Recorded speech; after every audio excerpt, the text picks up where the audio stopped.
നമ്മളൊരാൾ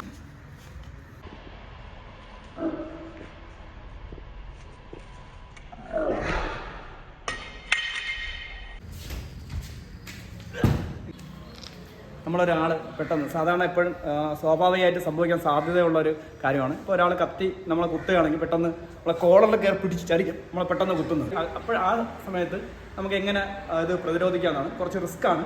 പക്ഷേ പെട്ടെന്ന് ഒരാൾ കയറി പിടിച്ച് കുത്തു വരികയാണെങ്കിൽ നമുക്ക് പെട്ടെന്ന് ഇങ്ങനെ തടഞ്ഞ് ഇതാ ഇപ്പം കാണിച്ചതുപോലെ തടഞ്ഞ് കോളറിൽ പിടിച്ചിട്ട് കോളറിൽ പിടിച്ചിട്ട് കുത്തുകയാണ്. യഥാർത്ഥമായിട്ട് ഇങ്ങനെ തട്ടുന്നത് റിസ്ക്കാണ്. കാരണം ഇയാൾ പെട്ടെന്ന് കയറി കുത്തുമ്പോൾ നമുക്ക് തട്ടി നിർത്താൻ പറ്റണമെന്നില്ല. പക്ഷെ നമുക്ക് വേറൊരു വഴിയില്ലാതെ ഹൈ റിസ്ക് ഒരു സമയത്ത് മാത്രമാണ് നമ്മൾ നേരിട്ട് കയറി തട്ടുന്നത്. അല്ലെങ്കിൽ നമ്മൾ വേറെ അതായത് ഒഴിഞ്ഞു പോയി മാറി മാത്രമേ കാര്യങ്ങൾ ചെയ്യുന്നതാണ് ഏറ്റവും ഉചിതം. പക്ഷെ വേറെ വഴിയില്ലെങ്കിൽ പെട്ടെന്ന് കയറി തട്ടുമ്പോൾ ഇതാ കത്തി കയറി നമ്മളെ കയ്യിൽ കൊള്ളരുത്. ആ രീതിയിൽ ഇവിടുത്തെ ഒന്ന് മർമ്മഭാഗങ്ങളുണ്ട്. അപ്പോൾ ഇവിടെ ഈ മർമ്മഭാഗങ്ങളിൽ തട്ടിക്കഴിഞ്ഞാൽ കൈക്കൊന്ന് ഒരു ചെറിയൊരു ഒന്ന് കുഴയും. അപ്പം ഇവിടെ ഒന്ന് തട്ടുക, കയ്യിൽ പിടിക്കുക. എന്നിട്ട് നമ്മൾ വലത് കൈ ജസ്റ്റ് ഇയാളെ കയ്യിലൊന്ന് താങ്ങിയേക്കണം. എന്നിട്ട് ഇതാ ഈ കൈ കറക്കി ഇടത് കൈ കറക്കി ഇവിടെ വരുന്ന സമയത്ത് നമ്മളെ വലത് കൈ മാറ്റി പിടിച്ച് ഇയാളുടെ ഇടത് കൈ ഒന്ന് മാറി പിടിച്ചിട്ട് ഈ ഒരു അടി ഒറ്റ അടിയാണ്. അപ്പം ഇയാളുടെ ഈ ഒരു ഭാഗം നല്ല ശക്തിയിൽ അടിക്കുകയാണെങ്കിൽ ഇവിടെ അങ്ങ് ഒടിഞ്ഞിങ്ങ് വരും.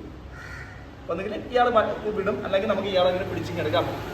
നമ്മൾ പറയുമ്പോൾ നമുക്ക് തോന്നും കുറച്ച് പ്രയാസമാണ്. കാരണം ഈ കൈ മാറിയൊക്കെ പിടിക്കുമ്പം അതിനുള്ള സമയം കിട്ടുമെന്ന് തോന്നും. പക്ഷെ നമ്മൾ പ്രാക്ടീസ് ചെയ്ത് കഴിഞ്ഞാൽ നമുക്ക് ചെയ്യാൻ പറ്റും. ഒന്നുകൂടെ നമുക്ക് ചെയ്യാം. കയറി കോളറിൽ കയറി പിടിക്കുന്നു. പെട്ടെന്ന് തട്ടുന്ന ഒന്ന് ശ്രദ്ധിക്കണം. നമ്മൾ ജസ്റ്റ് ഒന്ന് അമർന്ന് തട്ടിക്കഴിഞ്ഞാൽ കുറച്ച് റിസ്ക് കുറവായിരിക്കും. ഒരു പക്ഷേ നമുക്ക് തട്ടി എത്താൻ പറ്റിയില്ലെങ്കിലും നമുക്ക് ഒഴിഞ്ഞങ്ങ് മാറാൻ പറ്റും.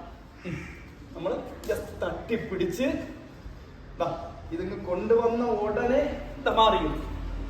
മാറ്റി പിടിച്ച് എന്നിട്ട് നമുക്ക് എടുത്ത് വേണമെങ്കിൽ ഇയാളെ കുത്താം.